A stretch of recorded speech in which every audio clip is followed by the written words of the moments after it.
세상을 바라보는 발칙한 시선, 발칙한 경제입니다. 오늘도 재밌는 경제 이야기 들려드리겠습니다. 안녕하세요. 상식주의자 권순우 기자입니다. 흠사파! 네, 안녕하십니까. 금융을 샅샅이 파헤치자 허윤영입니다. 요새 금융권이 참 침울한데 그 와중에 뭔가 좀 핫한 그쵸. 회사가 하나 등장을 했습니다. 네, 토스뱅크 드디어 오늘이 10월 5일인데 예. 아까 오전에 출범식을 하고 이제 공식적으로 영업을 시작을 했습니다. 출범식도 온라인으로 했나요? 온라인으로. 근데 뭐 화려하게 한 건 아니고 그 금융위원장이랑 그 국회 정무위원장이 축사 정도만 담고 나머지는 이제 기자간담회 통해서 뭐 어떤 상품이 있는지 좀 Q&A 시간을 갖고 했는데 아무래도 토스뱅크가 열었다는 것을 가장 기대할 사람들은 아무래도 토스가 대출. 맞습니다. 요새 안 그래도 대출 엄청 막혀 있는데 맞습니다. 토스가 조건이 꽤 좋은가 보더라고요. 네, 그렇죠. 예.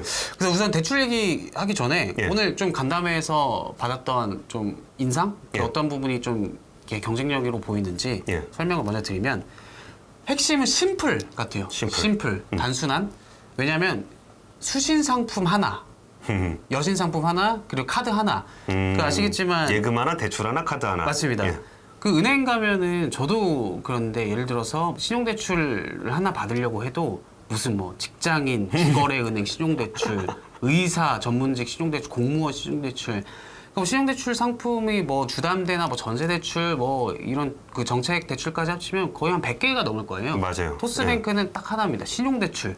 토스뱅크 신용대출 하나로 연 2.76% 최저금리가 그리고 최대 연 15% 그리고 가장 관심 있어 하셨던 게 한도잖아요. 예. 신용대출 한도가 2억 7천만 원입니다. 2억 7천만 원. 지금 거의 뭐 한 5천만 원밖에 안 나오잖아요, 다른 은행들이. 그렇죠. 이 신용대출 같은 경우는 일괄적으로 연소득 이내로 좀 제한을 하고 있고 마통 같은 경우는 거의 5천만 원 그리고 카카오뱅크 같은 경우는 고신용자를 대상으로 한 마이너스 통장은 접은 상태거든요. 아예 접었다고요? 접었습니다. 그러니까 중저신용자 대출을 카카오뱅크가 늘려야 되기 때문에 고신용자 영업을 이제 중단한 사실상. 건데 그렇죠.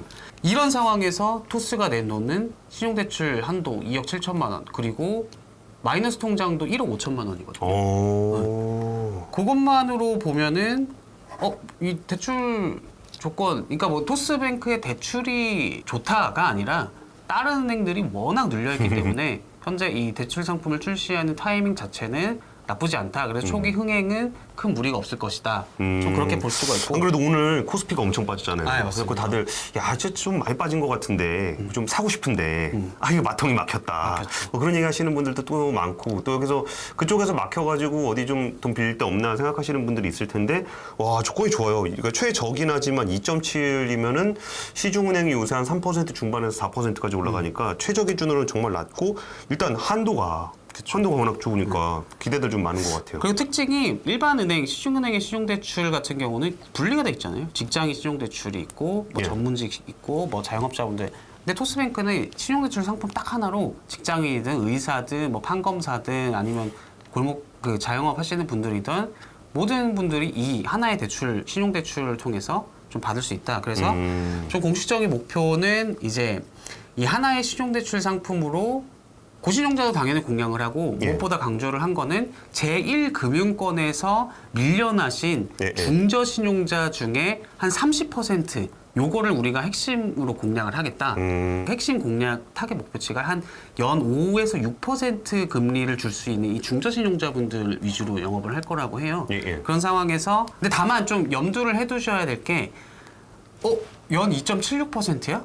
그럼 나도 받을 수 있어? 나도 2%대 신용대출 받을 수 있어? 이게 아니라는 걸 좀 유념을 해두셔야 돼요. 그러니까 아무래도 이 대출 규제나 이런 게 뒤에서도 말씀드릴 거지만 워낙 정부의 규제가 워낙 지금 너무 압박이 세기 때문에 아마 2%대 그리고 최대 한도 2억 7천만 원까지 받으시는 분들은 아마 적지 않을까 좀 그런 생각이 듭니다. 그리고 또 대출에 워낙 관심이 쏠려 있어서 그렇지 오늘 제가 인상 깊었던 거는 수신 상품이거든요. 수신 상품도 딱 하나예요. 수시 입출금식 통장. 이게 토스뱅크 통장인데 정기예금이 없네요? 없습니다. 그러니까 정기 예적금이 상품으로 없는 거고 토스뱅크 같은 건 수시 입출금식 통장이 기본 베이스고 이 통장 안에서 예적금 기능을 껐다 켰다 할 수 있게. 그러니까 예를 들어서 제가 뭐 연봉이 한 이제 3억 정도 예. 중에 묻고 더블로 가. 한 예금을 1억을 넣었어요. 그러니까 토스뱅크 수시 입출 금식 본인이 통장에 얘기하고도 웃겨요? 1억을 넣었어요. 근데 1억을 모두 수시 입출 금식으로 하고 싶은 게 아니라 한 이 중에서 한 3천만 원은 그래도 수시 입출금보다 좀 높은 금리를 받을 수 있는 돈을 모을 수 있는 적금을 들고 싶다 하면은 통장에 들어가서 적금 기능을 크면 그 3천만 원만큼은 적금으로 묶이게 된다. 좀 이런 개념으로 이해를 하시면 될 것 같습니다. 기간도 자기가 정할 수 있는 거예요? 맞습니다. 네. 근데 이래서 인상적인 게 뭐냐면 확실히 좀 심플하게 이 홍민택 토스뱅크 대표가 간담회 내내 강조했던 것도 은행 지금까지의 은행 상품은 공급자 위주의 좀 그런 식이었다면 토스뱅크는 뒷단에서는 물론 우리도 시중은행처럼 이 차주분들 그리고 고객분들의 금리나 이런 거 세세하게 디테일하게 봐야 되지만 고객들한테 이 제공하는 이 판매대에서만큼은 다른 은행과 다르게 심플하게 가겠다. 그럼 내가 예를 들어 6개월, 1년 이렇게 해서 예금으로 내가 묶어놓을 수 있는 거예요? 선택을 할 수 있는 거예요? 맞습니다. 기간도? 네, 내가 적금을 들려면 일반 은행에 가면은 수시 입출금식 통장이 따로 있고 또 예적금 상품을 따로 가입을 해야 되잖아요. 예. 근데 토스뱅크 같은 경우는 통장이 하나예요. 이 통장 안에서 이 내가 예를 들어서 내 월급의 한 30%는 그 꾸준히 저축을 하고 싶다 예. 하면 그 30%에 해당하는 금액만큼을 적금으로 기능을 키면은 이게 적금으로 묶여버린다는 거죠. 그러니까 이게 유저 인터페이스를 좀 단순화했다라고 볼 수 있는데 근데 이게 사실 저는 좀 인상적인 경쟁력이 충분히 될 수 있다라고 전 생각을 하거든요. 왜냐하면은 이 토스증권 같은 경우도 좀 이 MTS가 출시가 됐을 때 확실히 좀 직관적이고 뭔가 유저 친화적이고 좀 그런 측면이 많이 반영이 됐었잖아요. 예. 그래서 이 현재 토스증권의 국내 주식 위탁 매매 약정 점유율이 0.58%. 꽤 많이 올라왔네요. 네, 현대차증권이라는 좀 굉장히 오래된 전통 있는 증권사를 앞선 상황이거든요. 근데 이 또 토스의 특징이 하나가 토스라는 이 원 앱 전략이라고 말씀드렸잖아요. 예. 그래서 토스 앱 토스증권, 그러니까 주식 열풍에 힘입어서 토스증권을 이용하시는 분들이 많아지고 그 결과 토스 앱의 이 MAU 증가로 이어지는 예. 그런 현상도 있는데 그 올해 같은 경우 2월 토스 앱의 MAU가 916만 명인데 와. 8월에는 1,206만 명. 와, 빨리 늘었네요. 이거 카카오뱅크보다 많습니다. 카카오뱅크 같은 경우 카카오 말고 예. 카카오뱅크 같은 경우는 MAU가 보니까 1,100만 명 정도거든요. 그러니까 토스뱅크가 앱을 만약에 따로 떼서 이 뱅크를 처음으로 시작한다라고 하면은 조금 힘들지 않을까라는 생각이 들 수도 있겠지만 토스뱅크 같은 경우는 기존 토스 앱에서 이 뱅크 기능을 탑재한 거라 네, 이 토스 MAU가 1,206만 명이면 금융앱 중 가장 많은 숫자다 보니까 증권 붙었지 이제 뱅크가까지 붙으면은 어마어마한 위력이 될 수 있다는 거죠. 그러니까 발칙한 경제에서 금사파가 따로 채널을 만드는 것보다 그렇죠. 발칙한 경제 같이 해봐야 이 정도다. 그렇죠. 둘이 나누면은 둘 다 망한다. 이제 그런 거죠. 독립을 하면 안 된다라는 네. 뭐 근데 어쨌든 아까 전에 네네. 그 예금 묶으면 네. 예를 들어 시중은행은 수시입 출금은 거의 이자를 안 주고 예를 들어 1년 정기예금 그럼 물론 그것도 막 1%도 안 되게 주긴 하는데 그럼 예금 금리가 좀 올라가잖아요. 네네. 그 토스 같은 경우도 좀 묶으면은 금리가 좀 올라가요? 일단 총민택 대표의 말로는 금리는 2%로 동일하다고 해요. 2%로. 수시 입출금이나 정기예금이나 그렇죠. 왜냐하면 사실 토스뱅크 입장에서도 수익을 생각을 하게 되면 수시 입출금 다른 시중은행이 막 1%도 안 되는 금리를 주는 통장에 이미 2%를 얹었는데 예. 여기에 적금까지 한다고 해서 막 3%, 4%를 줘버리면은 그건 조금 수익성 측면에서 무리가 있지 않을까. 그럼 묶는 거는 약간 그 자기 관리 차원이네요. 아, 그쵸. 그러니까 내가 돈이 있을 때 네. 이걸 그냥 다 풀어놓으면 내가 쓸 수도 있으니까 나의 마음을 다독이기 위해서 그쵸. 이 돈을 묶겠다. 그쵸. 이런 거 그런 걸 정도로 수도 있죠. 그런 용도로. 네. 알겠습니다. 근데 뭐 단 이게 좀 입출금식 통장 같은 경우는 확실히 좀 심플 이게 와닿았는데 근데 대출 같은 경우는 사실 좀 카카오뱅크 같은 경우도 굉장히 단순하거든요. 마이너스 통장, 신용대출, 그 전월세 보증금 대출 같은 경우는 뭐 사실 심플이라는 이 키워드가 카카오뱅크랑 그렇게 좀 차이가 있나 좀 그런 생각이 들었던 것도 사실입니다. 근데 어쨌든 지금 카뱅은 막혀 있으니까. 아 그렇죠. 그거 하나로 근데 만으로 저거는 맞을 거예요. 이게 그 신용대출 아까 2억 7천만 원 해준다 그래도 네. 딴 데 대출에 있는 사람은 한도가 빠지는 거죠, 원래. 그 DSR로 다 묶이는 거죠. 예, 그러니까 네네. 이게 그러니까 토스에 순수하게 갈 때 얘기고 이미 다른 데서 대출을 많이 받으신 분들은 한도를 그만큼 잡아먹는 거니까. 아, 그쵸. 예, 그거는 그렇게 하는 걸 좀 염두에 두셔야 되고 어쨌든 근데 은행에서 줄 수 있는 한도를 카뱅이나 다른 은행들이 이제 못 주고 있는데 토스는 이제 새로 하는 거다 보니까 금융당국에서 조금은 그쵸. 봐주지 않을까라는 거를 보고 있다는 그래서 거죠. 그 예. 말씀을 좀 이제 두 번째로 드리고 싶은 게 사실 이 토스뱅크의 상황이 개인적으로 어떤 상황이냐라고 보고 있냐면은 기회잖아요. 다른 은행들 다 잠겨 있을 때 출범해서 이게 기회가 돼서 대출 난민들의 피난처가 될 수 있느냐? 표현 세게 쓰시네. 대출 난민. 네. 아니면 또 하나의 관점은 금융당국의 규제, 이 가계대출을 조이겠다는 규제가 워낙 강하다 보니까 분명히 토스뱅크한테도 주문을 한 상태예요. 그래서 이 토스뱅크가 아까 제가 처음에 공격적인 조건을 제시했다고 하지만 이게 좀 공격적으로 실제 영업을 할 수 있을지는 좀 의문인 게 이 사이에서 줄타기를 좀 잘 해야 하는 상황이거든요. 그러니까 금융당국에서 명확하게 가이드를 준 건 아닌데 가이드를 줬습니다. 줬어요? 신용대출의 경우 다른 은행과 마찬가지로 연소득 이내로 제한할 필요가 있다라는 지침을 내린 상황입니다. 예. 토스뱅크 입장에서는 또 아쉬울 수가 있는 게 이 사실 가계대출 총량 규제라고 하면은 지난해 말, 그러니까 작년 말과 대비해서 이 정도 몇 퍼센트가 올랐다. 6%는 올랐어? 올해 5%로 묶을 거야. 그러니까 그만해. 이런 구조인데 예. 토스뱅크는 이제 시작을 하는 그쵸. 상황이잖아요. 예. 그러니까 작년 말이라는 데이터가 없다 보니까 뭐 대출이 막 늘어나는데 이게 몇 퍼센트가 늘어나는지 좀 이게 체크할 수가 없다 보니까 일각에서는 토스뱅크가 가계대출의 그 총량 규제에서 벗어나 있어서 뭐 정말 다 빨아들일 수 있다라는 관측을 내놓기도 했거든요. 예. 하지만 이게 말씀드렸지만 금융당국의 가계대출 관리 기조가 워낙 세서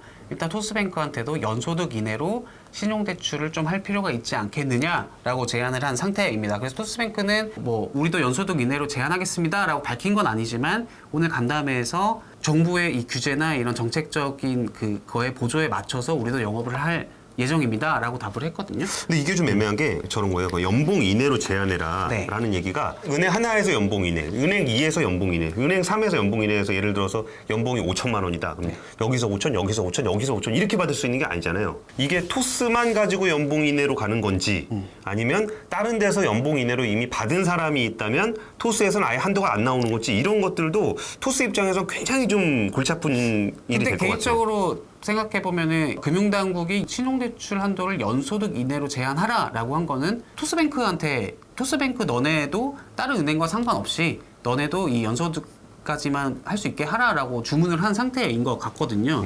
네. 그래서 이 토스뱅크는 줄타기. 그러니까 기대하신 분들이 워낙 많으셔서 좀 제 의견을 말씀을 드리는 건데 2억 7천만 원 이만큼 받으실 수 있는 분들은 아마 생각보다 많지 않을 것이다. 거의 없을 것 같은데요. 네. 예. 금융당국의 연소득 이내라는 특히나 지금 올해 연말까지 10월이니까 2달도 안 남은 상황에서 좀 적극적으로 영업을 하기는 대출 영업을 하기는 좀 쉽지가 않을까라는 생각이 듭니다. 그래서 이것도 좀 복잡하긴 그렇게봐요. 예를 들어서 작년에 네네. 5명에서 밥 5그릇을 먹었는데 올해는 밥을 먹는 거를 늘리지 마라. 그래갖고 5명에서 5그릇을 놓고 지금 먹고 있는 건데 지금 4그릇 반을 먹은 거잖아요. 이제 그쵸. 0.5그릇이 그쵸. 안 맞는데 네네. 한 명이 갑자기 더 온 거야. 그쵸. 그러면 여기에 6명치로 계산을 해야 되냐?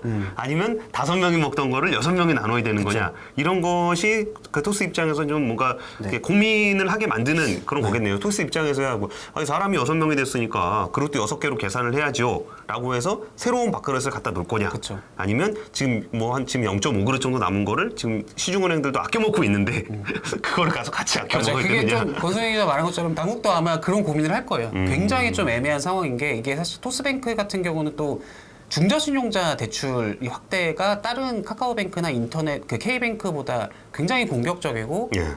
또 이쪽에 최우선 순위를 두고 있다라고 한 상황이거든요. 예. 근데 만약에 이걸 연소득 이내로 제한을 해서 실제 중저신용자분들이 받게 되는 이 대출이 만약에 예상보다 적다. 이런 거면 또 정말 인터넷 은행의 본질인 중저신용자분들에 대한 이 금융 공급이라는 그게 좀 퇴색되는 측면이 있어서 뭐 저번에 발경제에서도 말씀드렸지만 현재 이 금융당국의 가계대출 총량 관리 기조가 너무 숫자에만 좀 매몰이 돼서 그러다 보니까 이 토스뱅크에도 영향을 끼치고 그러다 보니까 이 중저신용자 대출 공급이라는 본연의 이 의미가 좀 퇴색이 되는 측면도 있는 것 같다라는 좀 그런 생각도 들기도 합니다. 예. 토스뱅크의 그 출범하면서 포인트 중 하나가 중저신용자 대출이었잖아요. 얼마나 공격적이냐면은 토스뱅크가 올해입니다. 2달도 안 남았는데 제시한 중저신용자 대출 목표치는 전체 대출의 34.9%. 카카오뱅크랑 K뱅크는 2년 뒤에 한 33% 정도를 달성하겠다라는 목표치를 제시했는데 토스뱅크는 이걸 출범 첫 해에 달성하겠다라고 제시를 한 상황이거든요. 고신용자 3명에게 대출을 내줄 때 중저신용자 1명이 강제가 된다는 거죠. 그렇죠. 네. 이게 또 한도의 또 얘기로 연결이 되는 건데 2억 7천만 원 이 고신용자들한테 주게 되면은 나머지 이제 그만큼의 한 1억은 네, 그 중저신용에다 줘야 되죠. 내야 예. 되기 때문에 이 2억 7천만 원을 적극적으로 또 영업을 하기에는 중저신용자 이 대출 비중까지 생각을 해야 되는 상황이어서 좀 이런 것도 좀 감안을 해야 될 것 같습니다. 그리고 또 우려까지는 아니고 풀어야 할 숙제랄까요? 요게 있다라는 생각도 들었는데 이 아까 제가 처음에 인상 깊었던 상품 중 하나로 수시 입출금식 상품이라는 말씀을 드렸잖아요. 예.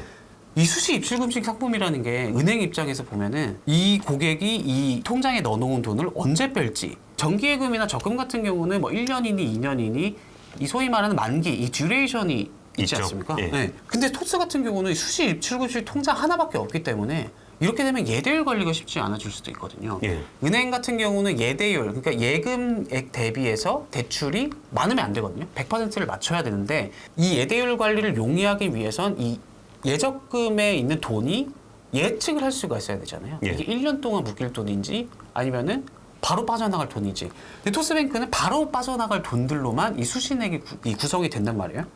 그러면은 이게 관리가 쉽지 않을 거다. 좀 그런 우려까지는 아니고 좀 이걸 관리하는 것도 하나의 좀 숙제가 아닐까라는 생각이 들고 K뱅크 같은 경우도 이 업비트와의 제휴로 수신액이 급격히 늘었거든요. 예, 그 코인 하려고 돈 넣는 사람들이 많아졌죠. 네. 예. 근데 이게 코인 하려고 돈 넣으신 분들이 정기예금에 넣은 게 아니라 그쵸. 수시 입출금식에 넣어놨단 말이에요. 그래서 이게 언제 빠져나갈지 모르다 보니까 예대율이 80%도 안 될 거예요. K뱅크 같은 경우는. 그러니까 아무리 예수급이 늘었다고 해도 그것만큼 대출을 못 내주게 되다 보니까 K뱅크는 어떻게 자금을 관리했냐면은 수시 입출금식을 통해 들어온 자금 일부를 국채나 이런 고유동성 자산에 많이 투자를 했거든요. 예. 아마 이 토스뱅크도 예대율을 막 90%, 막 100% 이렇게 가져가는 게 아니라 한 7, 80% 정도 유지를 하면서 나머지는 고유동성 국채나 이런 걸 사는 방식으로 예대율을 운영하지 않을까 좀 그런 예측을 할 수가 있을 것 같습니다. 그리고 대출이 많이 나가면 많이 나갈수록 그런 유동성 자산을 확보하는 것도 굉장히 큰 일일 거예요. 맞습니다. 예. 그러다 보니까 이 기존 은행들은 이 회사채 발행이나 이런 걸 통해서 유동성을 확보를 하기도 하거든요. 하지만 아직 인터넷뱅크가 회사채 시장에서 자금을 조달한 사례가 없다 보니까 예. 근데 만약에 토스뱅크 같은 경우는 좀 오늘 간담회에서 했던 얘기 중에 좀 채권 시장과의 뭐 크레딧 라인을 좀 잘 그쵸. 구축을 하겠다. 이런 측면에서 봤을 때 분명 회사채 시장에 대비할 수도 있다.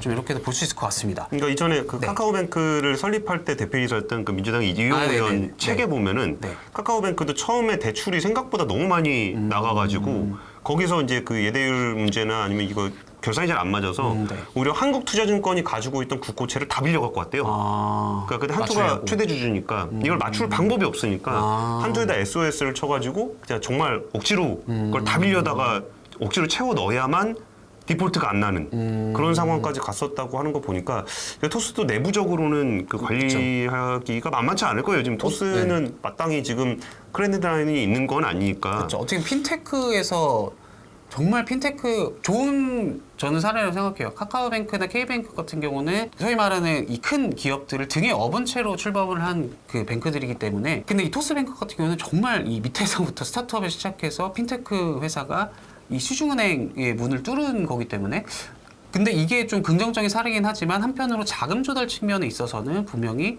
카카오뱅크나 K뱅크보다 좀 어려움을 겪을 수도 있지 않을까 예. 그렇게 볼 수 있을 것 같습니다. 그리고 두 번째가 연체율 관리, 건전성. 이거는 어떻게 보면 예대율을 관리하는 것보다는 훨씬 부담스러운 어떻게 보면 토스뱅크의 성패를 가를 수 있는 예. 핵심이라고 보여지거든요.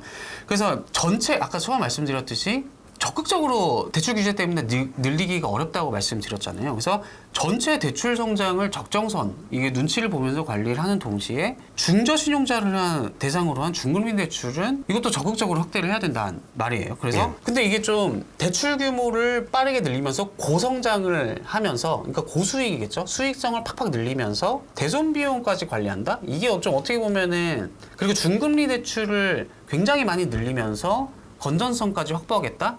이건 좀 상충이 되는 측면이 분명히 있거든요. 예. 그래서 토스뱅크는 이거를 관리하겠다라고 질문이 나왔는데 똑같은 얘기입니다. 신용평가 모형, 우리만의 고도화된 신용평가 모형을 통해서 중저신용자 분들의 상환 능력, 그러니까 기존 은행들이 이용하는 데이터가 아니라 우리는 토스 앱이라는 그 데이터도 있고 우리 자체적으로 뭐 딥러닝이나 이런 방식을 통해서 이 도출한 신용평가 모형을 통해서 연체율 관리를 하겠다. 좀 이렇게 대답을 했거든요. 이게 어떤 의미냐? 모른다는 거예요. 맞아요. 이건 아직까지 검증된 모델은 아니라는 거죠. 그렇죠. 예. 카카오뱅크도 그렇고 K뱅크도 그렇고 중저신용자 비중 확대하면서 우리만의 중저신용자 신용평가 모형을 구축했다라고 하는데 아직 효과가 있는지 없는지는 모르는 상태거든요. 예. 지금 이 연체율 관리가 어떻게 될지 이것도 좀 한번 지켜봐야 되는 상황이고 그 한국은행에서 최근에 이 인터넷 전문은행의 중저신용자 신용대출 확대를 하는 걸 좀 우려까지는 아니고 좀 연체율이 이 정도 상승할 것이다라고 내놓은 분석 자료가 있는데 인터넷 은행의 중저신용자 신용대출 비중이 2020년에 12%였는데 목표치로 한 32% 정도까지 늘면은 연체율이 0.7에서 2.2%까지 상승할 것이다. 그러니까 연체율이 3배가 늘어난다는 거죠. 네. 그래서 이게 좀 토스뱅크 입장에서는 뒤에 말씀드릴 자본확충 얘기랑도 연결이 되는 건데 정말 어려운 숙제를 안고 있는 거예요. 카뱅보다 그리고 K뱅크보다 공격적인 중저신용자 대출 비중 목표치를 첫 해에 제시한 상황이라 카뱅이나 K뱅보다 중저신용자 신용평가 모형이 잘 작동하는지가 훨씬 더 중요하다. 좀 이런 측면에서 토스뱅크의 출범 초기 이 연체율, 금융당국도 출범 초기에 다른 거는 잘 모르겠고 건전성과 연체율을 중점적으로 보겠다라고 밝힌 상황입니다. 그리고 마지막으로 제일 중요한 자본확충. 이게 사실 은행이 대출을 늘리기 위해서는 막 이거 내용 조금 어려울 수 있으니까 좀 차분하게 한번 들어보시죠. 예. 네, 은행이 대출을 늘리기 위해서는 예적금만 늘어난다고 해서 예를 들어서 예적 금액이 올해 막 10조 원이 들어왔는데 이거를 다 10조 원으로 이렇게 단순한 게 아니거든요. 수신액만 늘리는 거는 부족하고 왜냐? 은행들은 국제결제은행 자기자본 비율 등 자본 건전성을 함께 관리해야 하기 때문입니다. 이른바 BIS라고 부르는 BIS 비율. 예. 네. 그래서 자본 비율이 만약에 떨어진다? 이러면 수신액이 아무리 늘어도 대출을 내주기가 어렵습니다. 그러니까 단순하게 보면은 자기 자본 비율이 좀 다르긴 하지만 대충 한 10%다. 네. 그러면 자기 자본이 100만 원이 있으면 1000만 원까지 대출을 줄 수 맞습니다. 있는 거예요. 네. 그러니까 내가 1000만 원을 대출해 줬다 그럼 자기 자본이 100만 원은 있어야 되는 거고. 네. 근데 1200만 원이 됐다 그럼 자기 자본을 20만 원어치 늘려야 되는 거죠. 네. 예, 그런 구조입니다. 그래서 예. 이 자본 비율을 어떻게 높이냐? 만약에 대출이 정말 빠르게 늘어서 자본 비율이 막 뚝뚝 떨어질 수도 있잖아요. 위험 가중 자산이 늘어나다 보니까 떨어지게 되면은 뭐가 필요하냐? 증자, 그러니까 자본확충이 필요하게 됩니다. 그러니까 예금 받는 게 아니고 그러니까 내가 내 돈을 집어넣어야 되는 거예요. 맞습니다. 증자를 해야 돼요. 네. 예. 토스뱅크 같은 경우는 이 출범 오늘 기준으로 자본금이 2,500억 원이거든요. 예. 인터넷은행 같은 경우는 시중은행과 똑같은 BIS 비율 규제를 받는 게 아니라 일종의 유예 기간을 줍니다. 그 유예 기간을 주는데 그 기준으로 토스뱅크 같은 경우는 BIS 총자본 비율을 8.5% 8.5. 해야 되는데 이걸 감안했을 때 최대 대출 규모가 얼마냐? 3조 원. 3조 원. 예. 3조 원이면은 엄청 적은 규모죠. 그렇죠. 네. 예를 들어서 아까 제가 신용대출 최대 한도가 2억 7천만 3억이라고 합시다. 3억이라고 하면은 예를 들어서 3억 원을 받은 차주가 10,000명이 된다? 이러면 3조 원이 된 거. 그렇죠. 네. 그러니까 이 3조 원은 부족하다는 거죠. 이 출범 직후 어떤 얘기가 나올 거냐? 이 증자 문제가 토스뱅크의 핵심 숙제로 좀 대두가 될 수가 있는 상황입니다. 그러니까 대출이 조금만 어느 정도 좀 이게 성공했다라고 네. 느껴질 정도로 대출이 들어오면은 바로 증자를 해야 되는 상황이 된다는 맞습니다. 거죠. 네. 그래서 금융권에서는 토스뱅크가 이 손익분기점을 넘기기 위해서 확보해야 할 대출 자산이 한 7조 원 정도라고 하거든요. 7조 원. 그럼 자본금을 그냥 넘어가 버리는데요? 그렇죠. 예. 손익분기점까지 간다는 게 무슨 뜻이냐면은 이 7조 원을 달성하기 전까지는 적자를 본다는 거예요. 맞아요. 이 적자를 보게 되면은 자본금을 까먹게 되는 거고 그 과정에서 이 자본금을 은행이 까먹으면 안 되잖아요. 자본금을 까먹으면은 또 자본 비율이 또 안 좋아져요. 네. 예. 그러면은 바로바로 증자가 필요한다. 이게 한 번이 아니라 반복적으로 여러 번의 증자가 필요한 상황이다. 그래서 이 토스뱅크 같은 경우도 비바 퍼블리카라는 이 토스의 이게 핵심 최대 주주지만 나머지 주요 주주들도 많거든요. 예. 34% 외에 나머지는 그 다른 주주들이거든요. 이들을 또 설득하는 게 핵심 사업 성패의 핵심 키다라고 보시면 되고, 그래서 K뱅크 같은 경우가 좀 증자가 안 돼가지고 막 거의 1년 동안 대출이 안 된 맞아요. 사례 중 하나인데, 지금도 이 증자가 안 된 여파가 K뱅크에 영향을 끼치고 있습니다. 설명을 드리면은, 이 아까 말씀드렸듯이 K뱅크는 업비트랑 제휴하면서 수신액이 엄청 많이 늘어났거든요. 그래서 2분기 같은 경우 예대율이 몇 퍼센트냐? 68%입니다. 68%면은 카카오뱅크가 한 80% 정도 되고, 이 시중은행 같은 경우는 지금 코로나 때문에 거의 100%까지 올라온 상황이거든요. 68%면은 K뱅크 그러면은 대출을 많이 늘릴 수 있지 않아? 라고 생각하실 수 있는데 못 늘렸어요. 왜냐면은 자본 비율이 워낙 낮기 때문에 이 대출을 늘리기가 어려웠던 상황인 거죠. 그래서 이 K뱅크 같은 경우는 보통주 자본 비율이 10.3%까지 하락해서, 이 10.3%면은 거의 금융권에서 가장 밑에 있는 수준이고, 거의 규제 비율이랑도 아슬아슬하게 걸쳐 있는 수준이거든요.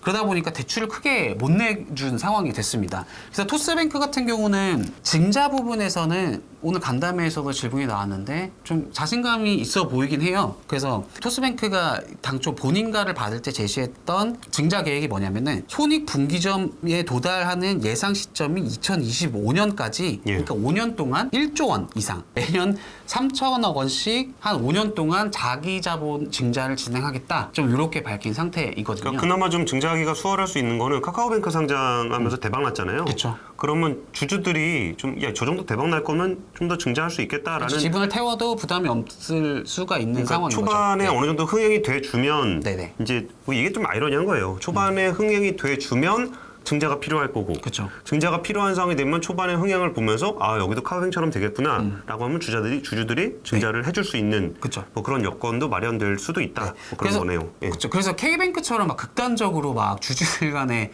갈등이 생겨서, 사실 K뱅크는 카카오뱅크랑 비슷한 시기에 출범을 하다 보니까 카카오뱅크는 너무 잘 나가는데 예. K뱅크는 좀 주춤했던 측면이 있어서 그 주주들이 증자를 안 하려고 그랬죠, 주주들이. 예. 좀 이 조율이 잘 안 됐었거든요. 근데 물론 토스뱅크 같은 경우는 이미 인가 과정에서부터 이 증자가 핵심 인가 조건 중 하나였기 때문에 K뱅크처럼 막 대출 중단 사태까지 올 가능성은 적다고 봅니다. 다만 여기서 또 중저신용자 대출을 얘기할 수밖에 없는 게, 예를 들어서 제가 주주인데 토스뱅크가 중저신용자 비중을 막 확대를 해요. 잘 되고 있는 것 같아요. 근데 막 연체율이 오르고 자본 비율이 막 떨어지고 이 신용평가 모형이 잘 작동을 안 하는 것 같아.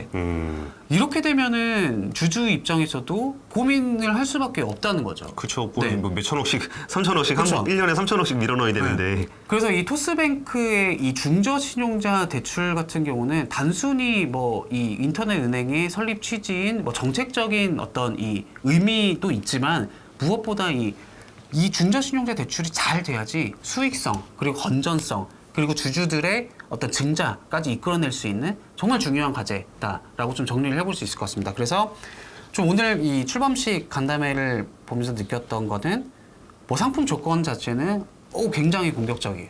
하지만 공격적인 이 상품을 가지고 실제로 영업을 공격적으로 하기에는 고려해야 될 게 너무 많다. 초기에는 좀 예상보다는 이 속도 조절을 좀 더 토스뱅크가 신경을 쓰지 않을까, 좀 그런 생각이 들었습니다.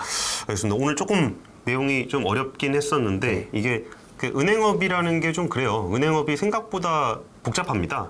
이게 그냥 보면은 에어컨 틀어놓고서 그냥 이게 대출 장사하는 것 같이 이제 보이긴 그쵸. 하는데, 이게 은행 문제를 보면은 제가 좀 토스를 보면서 조금 우려스러웠던 부분들은 뭐냐면, 일단은 아까 토스가 뭐 7조 원을 대출을 해줘야 손익분기점을 맞춘다 그랬잖아요. 네네네네. 그러면 지금 우리나라의 대출 상황에서 7조라는 돈은 생각보다 굉장히 큰 돈이에요. 그쵸. 그러니까 지금 대출 증가율을 굉장히 눌러놓은 상황에서 토스뱅크가 기본적으로 운영이 되는 그 지속 가능성을 확보하는 똔똔을 하려고 해도 7조를 더 해줘야 된다는 거예요. 근데 금융당국에서 그거를 7조를 하도록 내버려 두는 것도 자기 모순에 빠져요. 그러니까 두 가지지.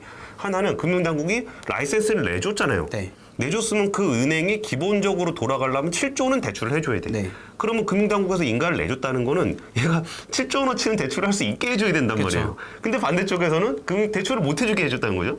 그럼 얘를 7조를 대출하면 안 돼요. 그러니까 시중은행 다 합쳐봐야 한 달에 뭐 대출 한 10조 내면 많이 넣는 건데, 그거를 토스가 오롯이 다 해도 이게 똔똔이 될까 말까 네. 하는 거니까 그럼 이런 문제가 하나 있는 거고 이게 예를 들어서 뭐 한 3조 대출을 해줬다. 그러니까 뭐 이번에 뭐 3조 아까 지금 자본금 기준으로 봤을 네, 때 2,500억 원 기준으로. 기준으로 봤을 때 한 네. 3조까지는 대출을 해줄 수 있다. 네. 그럼 거기서 우리가 평균적으로 은행이 버는 돈, 그러니까 3조를 은행이 대출을 다 해줬다 그럴게요. 네, 네. 그리고서 단순하게 이제 순이자 마진이라고 보통 얘기하는 한 2% 정도.